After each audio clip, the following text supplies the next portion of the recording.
আমাকে এভাবে ছেড়ে যেতে পারো না অভি। কথাটা বলেই অঝরে কান্না করতেছে অনিকা। আমি জানি না কি দোষ করেছি যে অভি আমায় এভাবে ছেড়ে চলে গেল। আমি তো অভিকে অনেক ভালোবাসি, বাট অভি আমায় ছেড়ে চলে গেল। আমি অভিকে ছাড়া কিভাবে থাকবো?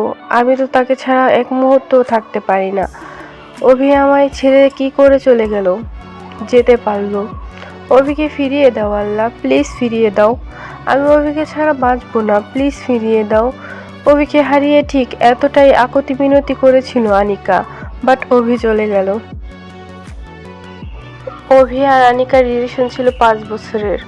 অভি ছিল হিন্দু আর আনিকা ছিল মুসলিম, বাট তারপরও তারা একে অপরকে অনেক ভালোবাসতো। কিন্তু সমস্যা হয় আনিকার বাসা থেকে তার বাবা মা অনেক প্রেশার দিচ্ছে বিয়ের জন্য। অভি যেহেতু হিন্দু ছিল, তাই অভির সাহস হয়ে ওঠে নাই আনিকার ফ্যামিলিকে বিয়ের প্রস্তাব দেওয়ার মতন। আনিকা মনমরা হয়ে ব্যালকনিতে বসে আছে। এমন সময় আনিকার মা এসে বলল, তাড়াতাড়ি রেডি হয়ে নে, তোকে পাত্রপক্ষ দেখতে আসবে।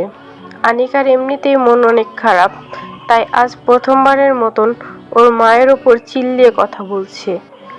তোমাদের সমস্যা কি এত? বিয়ে বিয়ে করো কেন? আমাকে একটু শান্তিতে বাঁচতে দাও, দোহাই লাগে তোমাদের। আনিকার মা বলল, বিয়ের প্রসঙ্গ আসলে এত কিসের বাহানা তোমার? শুধু তো তোমায় বিয়ে করতে বলেছি, গলায় তো আর দড়ি পরাইনি। তাড়াতাড়ি রেডি হও, না হলে কিন্তু তোমার বাবা রেগে যাবেন। তোমার জন্য এই ছেলেকে তোমার বাবা নিজে পছন্দ করেছে। সব দিক দিয়ে তোমার মনের মতন হবে, চিন্তা করো না। তুমি একটিবার বাবা মায়ের কথায় রাজি হয়ে যাও। আমরা তোমার খারাপ চাই না। দেখো, তোমার আর কোনো বড় ভাই বোন নেই। আমরা বুড়ো বুড়ি মারা যাওয়ার আগে তোমাকে একজন ভালো পাত্রের কাছে দিয়ে যেতে চাই। মারে আর অমত কইরো না, অনেক হইছে।